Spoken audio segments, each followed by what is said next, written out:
Good morning, students. Welcome all. In previous video, we have seen the causal research design, the basic meaning of causal research design. So now, on the page number 23,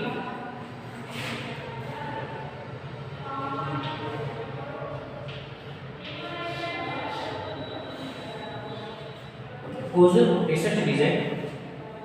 Causal research design is used to obtain evidence for cause-and-effect relationship.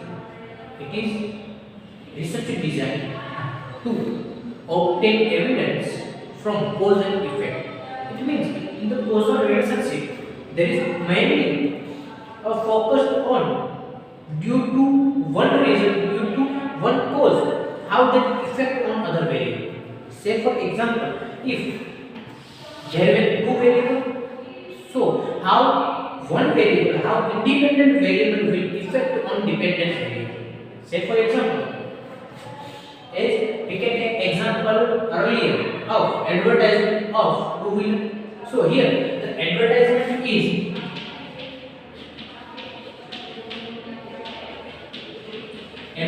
of two-wheeler is an independent variable, and selling of two-wheeler is in India. Sorry, here advertisement is independent variable and selling of the two-wheeler is dependent variable. So here you can see how causal relationship are interrelated with each other. Say for example, here you can also take example of demand and supply. So what is causal relationship? So because of one variable, how that variable will affect on other variable, that is focus that can be seen in the causal relationship or causal research design. Managers continually make decisions based on assumed causal relationships. These assumptions may not be justified. Sometimes manager will take decision on assumption. Any manager will assume that in future this type of situation may be there. So manager will take decision on the assumption, and that assumption may be right or may be wrong. And the validity of the causal relationship should be examined via formal reason. So here the justification cannot be given of the assumption which is done by any manager or any person. So this is not the valid. For example, the common assumption that a decrease in price will lead to increased sales and market share does not hold in certain competitive environment. Here the example is given. According to that example, that says that the common assumption that a decrease in price will lead into increased sale. If the price of any commodity will decrease, it will cause in the increasing of any sales, and આગળ એવું આપેલું છે કે and market share does not hold in any certain competitive environment. These both are example is given. Normally we believe that if the price of any commodity will decrease, the sales of that particular commodity will increase. But this is assumption. This may not be right in all the situation or in all the case of the commodity. Causal research design is appropriate for the following purposes. On the next page, on the page number 24, there is first purpose of causal research design is given. On the page number 24, the first, to understand which variables are the cause, means independent variable of a phenomenon. Means in given phenomenon, તમને જે ઘટના આપવામાં આવેલી છે, in that phenomenon, which is the independent variable. Here, what is dependent variable and what is independent variable? Dependent variable are those which is depend on particular situation.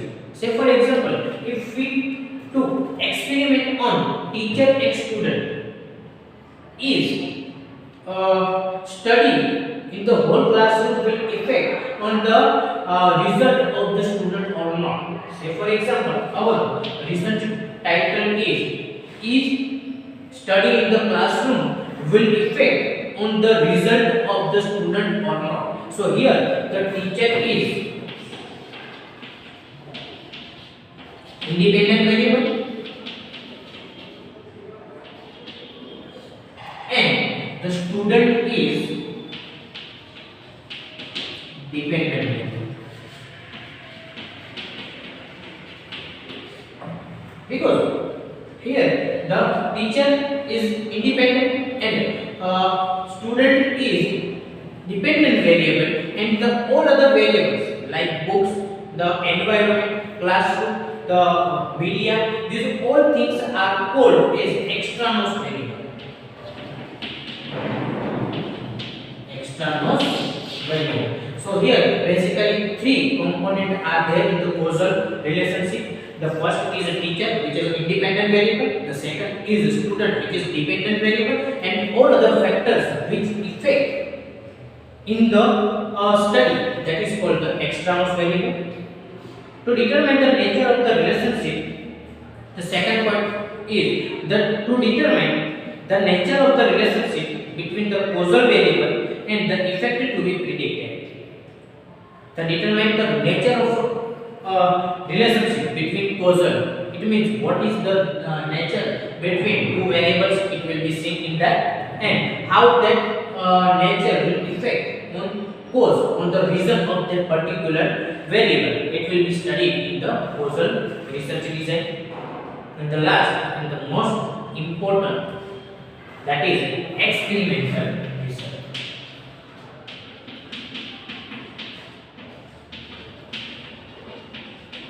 Experimental.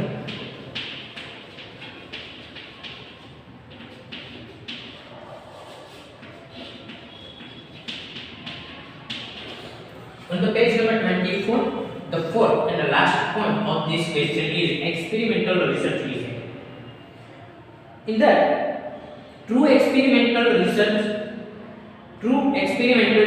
is regarded as the most accurate form of experimental research in the sense as it tries to prove or disprove a hypothesis mathematically with statistical analysis. Experimental research design is one of the most important and most valid method of the research, because in the experimental research design you have to experiment, you have to experience too much on the variable, and in experimental research design you have to make some hypothesis. Hypothesis means assumption. That is basic assumption, and by making so much statistical analysis on that data, on that particular assumption, you will prove or disapprove the hypothesis. Say for example, if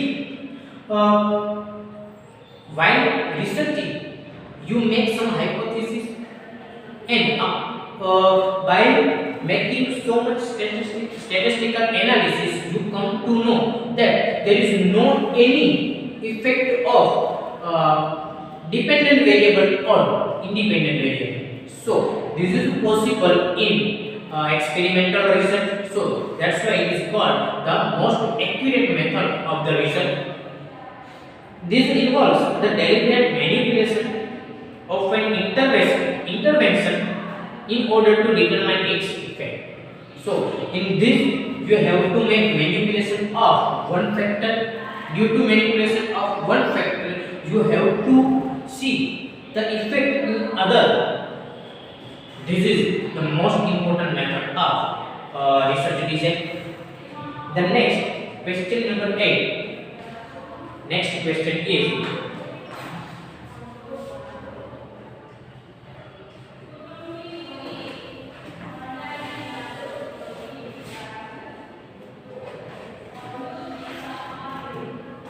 on the page number 24,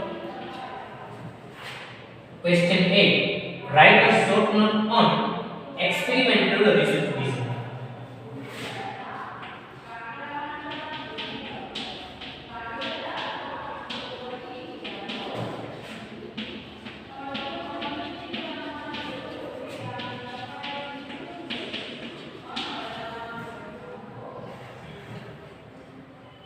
there are main four type of research design, as we already understand. As we already seen that four type of research design. The first is exploratory research design. The second is descriptive research design. Third is causal research design, and fourth is experimental research design. Here, experimental is given. So now, experimental research design on the page number 24. True experimental design is regarded as the most accurate of experimental research in the sense it tries to prove or disapprove a hypothesis mathematically with statistical analysis. This involves the deliberate manipulation of an intervention in order to determine its effect. It means experimental research design is one of the most accurate research design, because in the experimental research design you have to make some assumption. Say for example, if we take same example in the experimental research design, so here you can make a hypothesis that the classroom studies effect on result of a student. Here your hypothesis will become, your null hypothesis is, there were two type of hypothesis in experimental research design. There were two type of hypothesis. The first is null hypothesis and second is alternate hypothesis. So here your first hypothesis, your assumption is the classroom study will affect on the result of the student, and your alternate hypothesis will be there is no effect of classroom study on the result of the student. હવે અહીંયા શું છે, બે પ્રકારના તમારે hypothesis તમે, કારણ કે રિસર્ચ કરો છો તો તમે અગાઉથી એવું ના કહી શકો કે તમારે તે છે એ રિસર્ચનું કોઈ પણ જગ્યાએ અથવા સ્ટુડન્ટ ઉપર એનું અસર થશે. when you research at that time you cannot directly quote to something, you cannot directly make quote on something, you have to prove it. So here your two hypothesis is, null hypothesis is there is a effect of classroom study on the result of the student, and your alternate hypothesis is there is no any effect on the there is no any effect of the classroom study on the student. And after that you have to make so much statistical analysis on that particular hypothesis, and after making analysis you come to know that whether your overall analysis or your hypothesis is proven or disproven. The intervention might involve individual people, organization, business executives, employees, communities, or some other such units. So here you can make intervention on different type of units. Again, if the researcher is also a participant, then this could be described as action research. If in your research your researcher is the participant of that particular research, this is called the action research. Say for example, if I am doing research on any topic, say for example the problems of teachers or problems of the professors in the universities, so I am also the part of that research, so that is called the external research. An experiment may compare a number of interventions with each other, or maybe may compare one or more to a control group. When any person doing any experiments, then experiments should be compared with each other, because when you compare one result to another result, at that time you will see the real effect, or you will see the real result of that particular thing. Because when you have only one variable, or when you have only one control group, at that time there is no any comparison. So how you can say that your result is good or not? So to making that sentence, you have to make a comparison between two control group. If allocation to these different treatment groups is decided at random, it may be called a true experiment. If allocation is on any other basis. For example, using naturally arising or self-selected groups, it is called a quasi-experiment. હવે આ true experiment અને quasi experiments બહુ important છે. What is true experiments? When you directly took respondents from the control group, that is called the true experiment. Say for example, if I conducting research on how the postgraduate student think about the education policy. Say for example, if I am conducting research on how all the postgraduate student thinking about the new education policy, and you all are my respondent. હવે હું કોઈ એવો research કરું કે master ડિગ્રીના જે લોકો છે, જે સ્ટુડન્ટ છે, જે વિદ્યાર્થીઓ છે, એ કઈ રીતે નવી એજ્યુકેશન પોલિસીને જોઈ છે, તો તમે બધા જે છે રિસ્પોન્ડન્ટ છો. This is called the true experiment. But when I randomly select any respondent for the same topic, this is called the quasi experiment.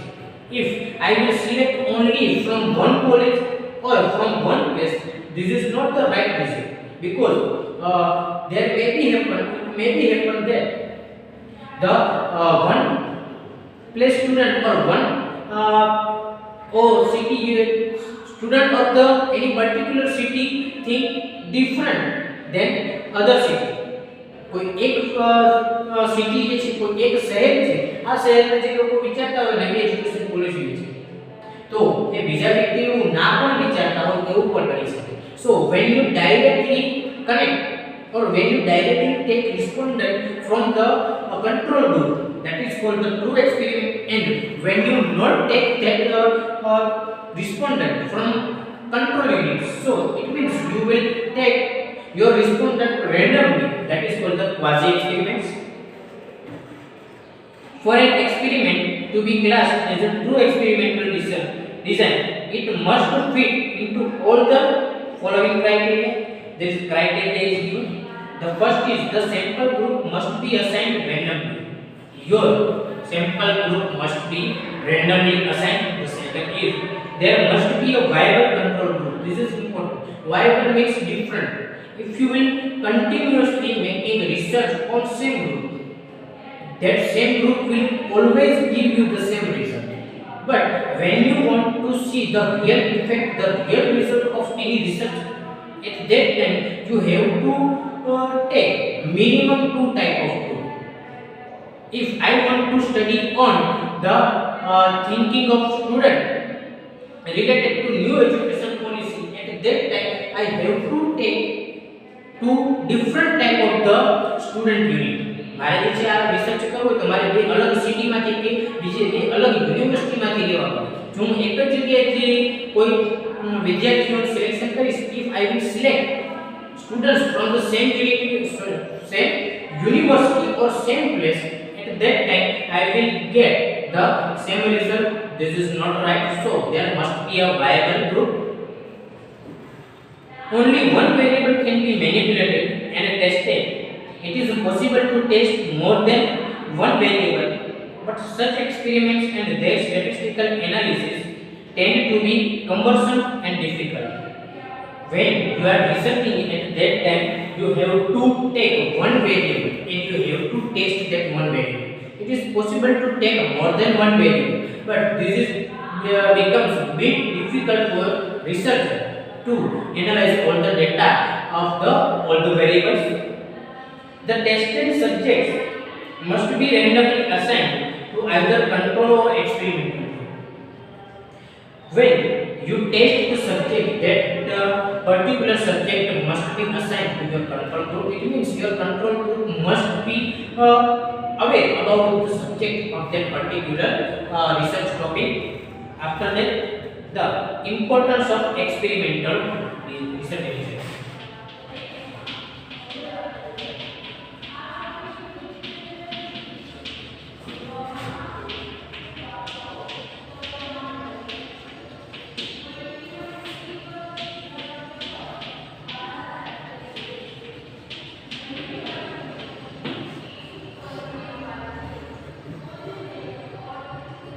The first is accuracy in the result.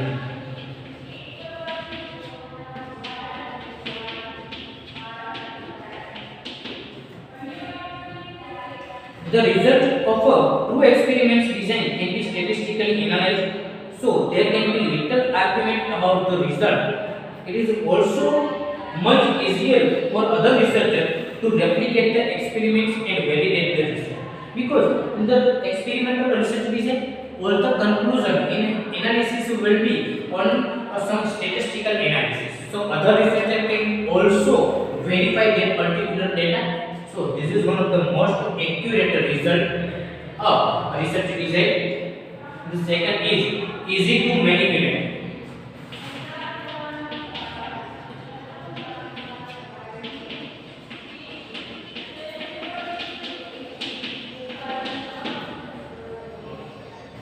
For those study which deal with mainly numerical data, it is much easier to manipulate one variable. So true experiments design usually gives a yes or no answer. So here you can easily manipulate one variable to make result. So when you want to answer in yes or no, whether your research is effective or not, whether your research gives accurate result or not, here you can take answer in yes or no. So here you can also manipulate one variable very easily. The third is it enables the researcher to complete the study in a defined time span. So when you have limited time, and in that particular time also you will complete your research, because as we know, when company conduct research, company does not have insufficient time. So company can make research in the given time period. Next, if the experiments are conducted regularly, then it saves the price of the organization. As we know, there may be number of mistakes committed by the company. So when any company or when any person doing any research, then regularly in any business organization, it will save the money of that particular business organization. And then last point of this topic is characteristics of experimental design.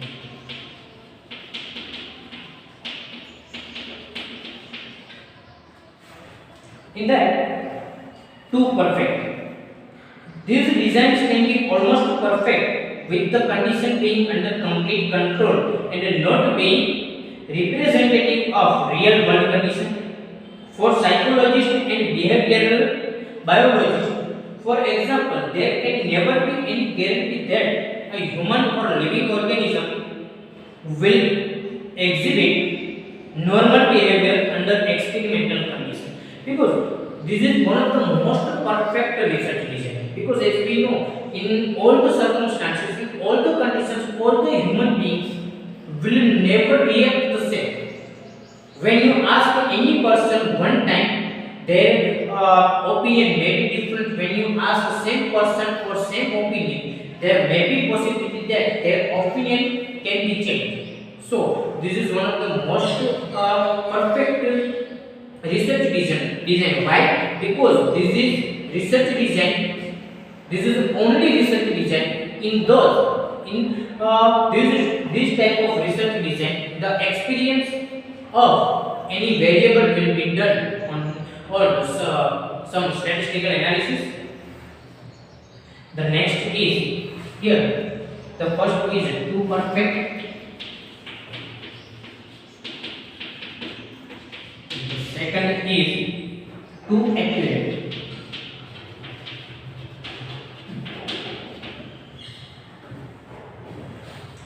True experiments can be accurate, and it is very difficult to obtain a complete rejection or acceptance of a hypothesis, because the standard of proof required are so difficult to reach. So this is one of the most accurate. Why? Because it is says that true experiments can be accurate, and it is very difficult to obtain a complete rejection or acceptance because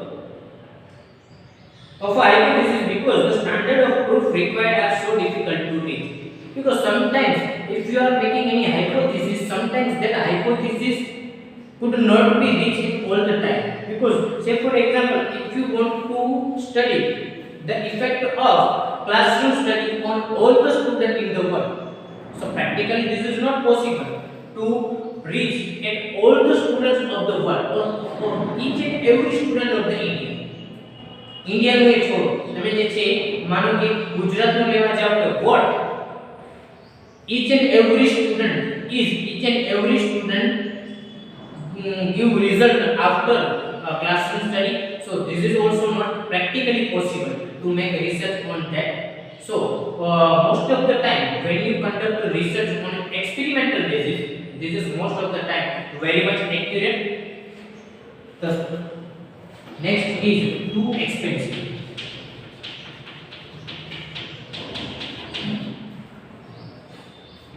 True experiments are also difficult and expensive to set up. They can also be very impractical. While for some fields, like in physics, there may not be as many variables to analyze, so the design in such areas may be easy. In some areas, in some field, where the variables are too many, there experimental research design is too difficult, and in that area where like physics or science, that is in that type of business area or in that type of field, there is a low variable or there is very few variables are there, so there is very easiness in the conducting of research. But for social science and management sciences, the variations are not so clearly defined. It is very difficult to design and analysis. It is much more difficult to exclude other factors that may be affecting the manipulated variables. So in the social science, it is not that much affected. It means in some area of the management, there is number of variables available, and in some area of the management, there is not that much factors or that much variables are available. So this is much difficult for conducting research on any particular topic, on any particular field. The next is division of basic components.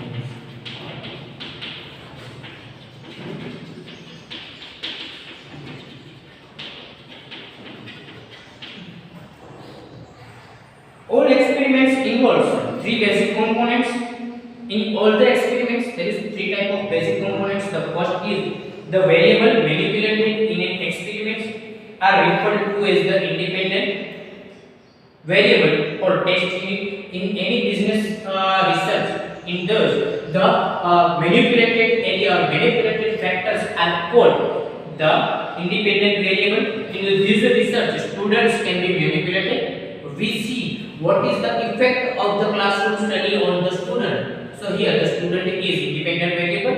The second is the actual alternation is called as a treatment. Here what is the treatment? Here the study.